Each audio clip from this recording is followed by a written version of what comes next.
Hi guys, welcome back. Well, you all might know the Hornet from Honda.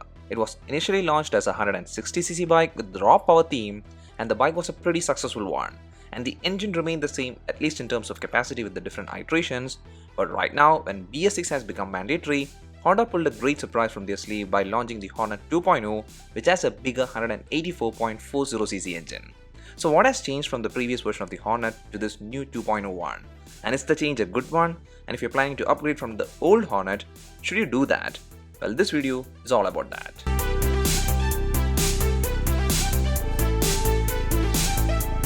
Well, firstly, the obvious change that everyone is gonna notice is the visual appearance. This new Hornet 2.0 is a beefed up version of the original one, but still at places you can notice the similarities. From the front, there is a huge change. The old Hornet or the Hornet BS-4 had a sharp LED headlight, but right now when you compare it with the new Hornet 2.0, the old one seems to be a bit simple. Because this new headlight has a more meaner look, and also it's a better one in terms of night ride road visibility. The range is better from the new Hornet 2.0's LED headlight, and that's a welcome update. And actually, you'll be also noticing one more change from the front, which is the new golden upside down fork suspension in the Hornet 2.0.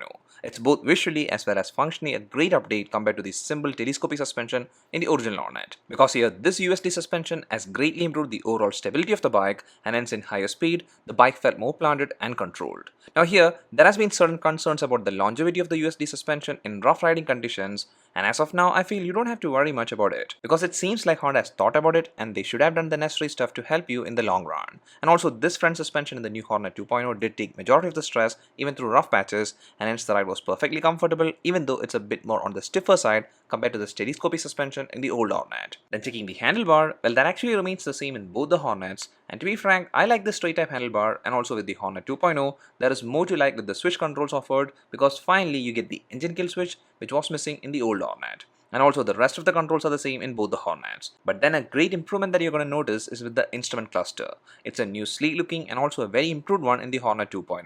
I mean, the readability from this new console is much better compared to the old simple fully digital meter in the previous Hornet, and also the info shown in this new meter is better, and also I think they are the much needed info which is helpful to the rider. Then checking the tank, well, here also tweaking has happened, and this tank is a bit more chunkier than what's seen in the old Hornet. And this new tank is even more perfect in terms of the aerodynamics. There is adequate airflow passage with sturdy forward leaning cowls, but then here with the Hornet 2.0, the graphics has been toned down compared to the much more louder one which we had with the previous Hornet. And by the way, the new Hornet 2.0 has the key slot in the tank, while the old one had it in the handle. But then one area in which both the bikes show a similarity is the tank capacity, which is 12 liters with both the Hornets. But that similarity thing drastically changes when you take a look at the seat used. Because here this new Hornet gets a split type seat, which is a really comfortable one in this segment, but then some might prefer the simple single seat in the old Hornet. And if you're wondering about which one from the two is more comfortable one, well, for me, the rider seating is much better in the split seat offered in the Hornet 2.0, but with the pillion, the old Hornet has a slight advantage. But here from a rider's perspective, it's not only the seat, but the seating posture is also very much improved from the old Hornet. This time the rider sits a bit more closer to the handle, so that quick flicks are very easy, and that's one area in which I would like to stress a lot, because this new Hornet 2.0 is a bike which is very easy to control. I mean, it's not only like better than the old Hornet, but it's actually one of the best in terms of handling. And now I'll take in the rear section. This is again an area where Honda tried to keep the old Hornet's DNA alive, because this new Hornet gets the same X-shaped taillight like the old Hornet, but this LED taillight along with the sleek LED indicator has a better appeal than any of the older versions of the Hornet. And also the exhaust got a slight tweaking with the Hornet 2.0, even though it's still a stubby one like the one used in the old Hornet. But then this new Hornet gets an undercowl which was missing in the old Hornet. And by the way, even this new Hornet 2.0 has a rear monoshock suspension like the previous Hornet, but this one actually felt to be a bit more comfortable, even though the default setting was in moderate stiffness. And lastly about the tires, well, the rear tire has the same dimension in both the Hornets, measuring 140 mm in thickness, but the front one in the Hornet 2.0 is a bit more wider, measuring 110 mm compared to the 100 mm one in the old Hornet.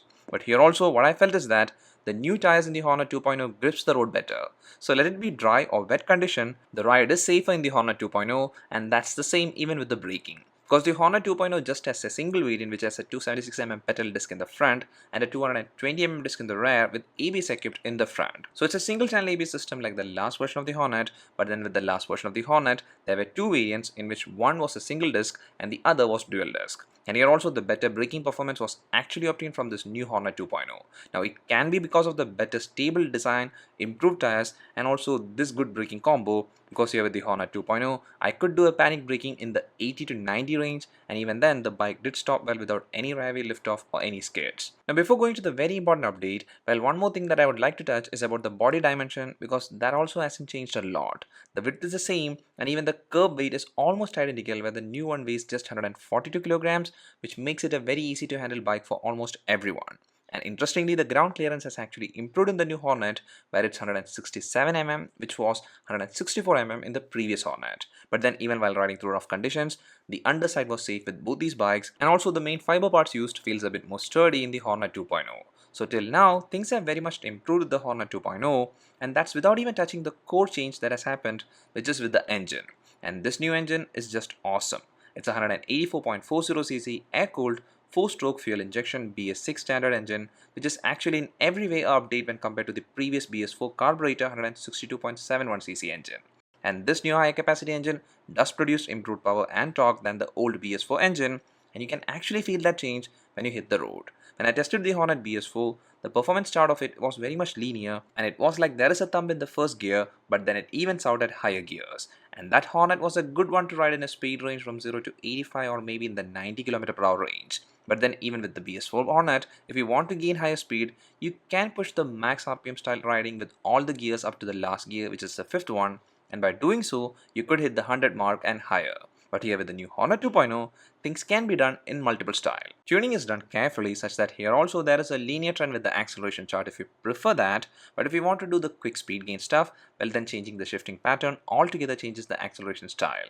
Abrupt speed gain is possible even with the 5-speed gearbox used, which is by the way a really good one in terms of shifts, and if you follow the max speed gear shifting style, well then hitting the 100 plus mark is quick. There is like a solid 15 to 20 km speed difference advantage with the Hornet 2.0 compared to the Hornet BS-4, and also with the Hornet 2.0, the engine is very refined and there was no vibration or stress from any body parts in the speed range I could test, which is from 0 to 110 km/h. But here on top of this, that casual ride thing is the most impressive. If you're riding in city traffic, you don't have to worry about the constant downshift because riding in the 50s doesn't create any engine strain even if it's the 5th gear, so that's a big advantage which makes the Hornet 2.0 a true multi-purpose bike. It's like Honda did keep the Hornet's true DNA intact even with a higher capacity engine. And all of this does make the Hornet 2.0 a true upgrade to the previous Hornet, and hence it does deserve this name. It's a 100% second version.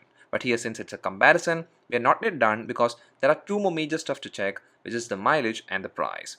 And that's the area where the Hornet 2.0 should fall behind. Because firstly with the mileage, since the engine is of higher capacity, it's pretty much obvious the mileage will drop, but then also to my surprise, it didn't drop that much. Because from my initial testing, the mileage I got is 45 km/L, which is really good considering the segment, but when compared to the BS-4 Hornet, mileage is surely less because the BS-4 Hornet during my testing gave a mileage of approximately 54 km/L.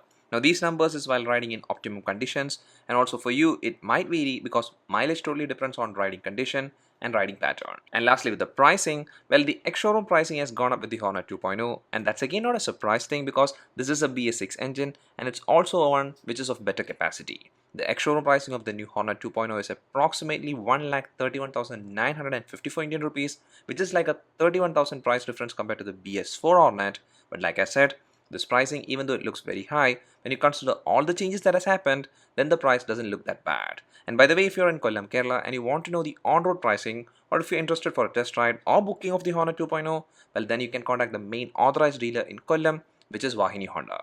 So I guess that's everything for this comparison. Now with this comparison, there is nothing like which one should you buy because the Hornet BS-4 has been discontinued. And basically from this comparison, what we can figure out is that the Hornet is now taken to a whole new level. And after testing this Hornet 2.0, I'm really happy about what Honda has done. This new Hornet is a sweet spot for everyone looking to buy or upgrade to a bike in the 160 to 200cc segment. This Hornet 2.0 does blend well for daily commutes as well as for touring, and hence it's a true all-rounder bike that I can easily recommend. It's a great option for anyone who even has the old Hornet and is in need for more power and better stability. Now one more thing to confirm before ending this video is that the Hornet 2.0 starting method is just self-start, but I won't worry about it much. You won't be facing any starting issues if you take good care of the bike, so the omission of kickstart is not something you should be concerned about. Well, that's all for this video guys. Hope you enjoyed it. If so, a like is much appreciated and a sub would be great. See you again in the next one. Till then, bye and always ride safe.